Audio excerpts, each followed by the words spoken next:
débat et 2 jours après la tentative d'attentat qui a visé Donald Trump, les États-Unis sont toujours sous le choc. Nous reviendrons dans un instant sur les premières déclarations de Donald Trump. Mais avant cela, je vous propose d'entendre les mots du président Biden qui appelle les Américains à ne pas sombrer dans la violence.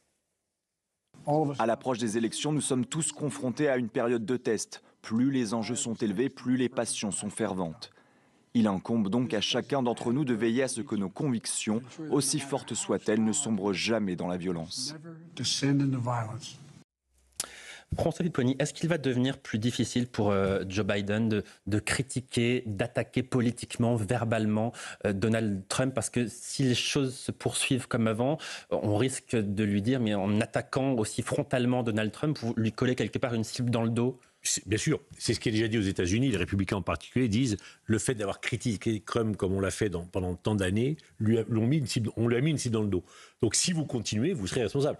Bien entendu que la campagne ne pourra plus être la même et que les attaques contre Trump, telles qu'on a pu les connaître, vont certainement cesser. Alors est-ce qu'elles reprendront? Je ne suis pas sûr. Les États-Unis sont sous le choc. Enfin, c'est un événement qui est déjà arrivé aux États-Unis, on le sait, contre des présidents ou des candidats ou des anciens présidents. Mais là, voilà, on a franchi un cap et on avait rarement connu une telle violence verbale. Donc moi, je suis convaincu qu'effectivement, les démocrates vont se trouver dans une situation extrêmement difficile où ils vont devoir changer de stratégie de campagne. Nathan Devers. Oui, déjà, le problème, c'est que si les démocrates veulent combattre Donald Trump, ils peuvent réfléchir à la question de leur candidat. Parce que mine de rien, une élection, ça se joue avant tout candidat contre candidat. Et il est vrai qu'il était étonnant déjà lors des précédentes élections américaines de se dire qu'un pays comme les États-Unis et un parti comme les démocrates n'ait pas réussi finalement à faire émerger des figures jeunes, des figures émergentes, des figures nouvelles, qui aient une forme de rigueur politique. Et d'ailleurs, les grandes figures jeunes chez les démocrates, il y a quelques années c'était un Barack Obama, aujourd'hui c'est plutôt des AOC. Alexandria Ocasio-Cortez, qui est très radicale et qui tient un discours qui, évidemment, ne l'amènera pas à la Maison-Blanche. Donc ça, c'est la première question. Comment se fait-il que M. Biden, qui a été par ailleurs un président qui a un très très beau bilan, enfin un bilan qui peut le défendre, mais comment se fait-il que M. Biden reste accroché à son fauteuil, qu'il n'y ait personne pour lui dire de s'en aller ou avec efficacité, et qu'il n'y ait aucun candidat susceptible, si vous voulez, de représenter quelque chose et une puissance.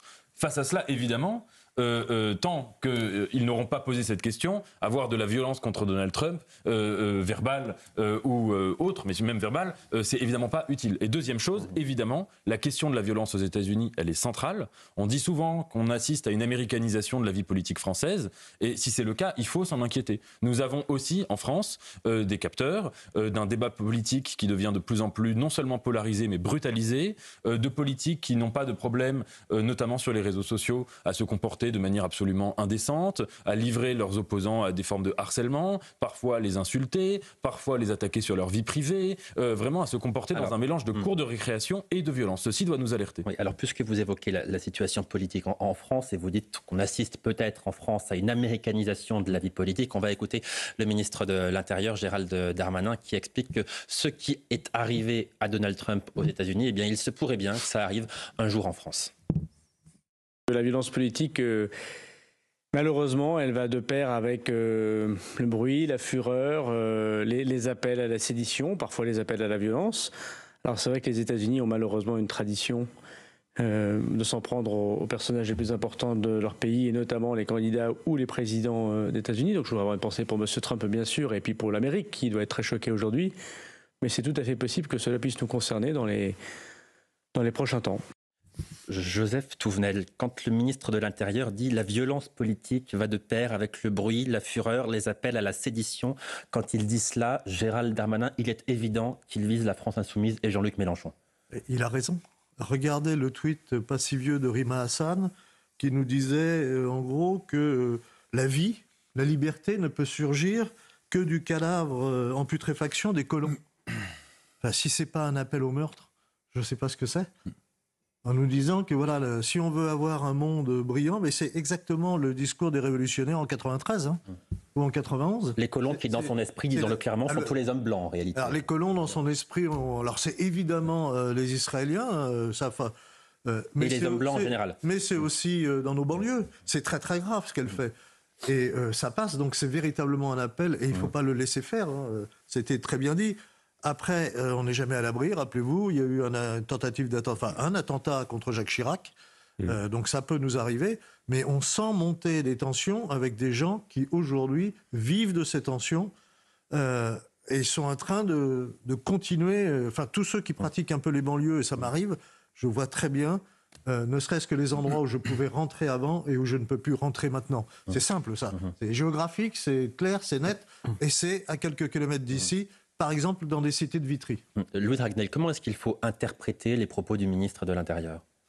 Je pense qu'il fait référence à la France insoumise et à l'extrême gauche de manière globale, puisque en fait, dans le même temps, Gérald Darmanin dit que dans le cadre d'une coalition, s'il était amené à continuer à travailler au gouvernement, il ne le pourrait qu'à la seule condition qu'il n'y ait pas dans ce gouvernement des gens du Rassemblement national, mais d'abord et avant tout des gens de la France insoumise, des écologistes et des communistes. Il explique qu'il n'y a que des socialistes avec lesquels éventuellement il serait prêt à travailler.